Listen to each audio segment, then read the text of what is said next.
बौद्ध समाज संवाद मेळावा जो बाळासाहेबांनी जो चालू केलेला आहे खूप छान पद्धतीने, जेणेकरून आपला समाज हा विखुरलेला आहे तो एकत्र कसा होईल या अनुषंगाने जो केलेला आहे बौद्ध संवाद परिसंवाद हा जो कार्यक्रम झाला, आपले जे मार्गदर्शक आले होते त्यांनी आपल्याला चांगलं मार्गदर्शन केलं आणि सगळ्या लोकांना तो कार्यक्रम आवडला, मला सुद्धा आवडला. जय भीम. खूप छान पद्धतीने बौद्ध समाजातील लोकांबरोबर संवाद साधलेला आहे आणि अशाच पद्धतीने वंचित बहुजन आघाडी, भारतीय बौद्ध महासभा ही बौद्ध समाजासोबत अशाच पद्धतीने राहिली पाहिजे आणि लोकांची दिशाभूल होण्यापासून वाचवलं पाहिजे. बौद्ध संवाद दौरा सुरू केलेला आहे.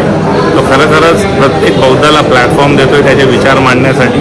येणाऱ्या भविष्यामध्ये राजकीय आणि सामाजिक निर्णय घेण्यामध्ये खरंच बौद्ध समाज सक्षम होईल. जय भीम.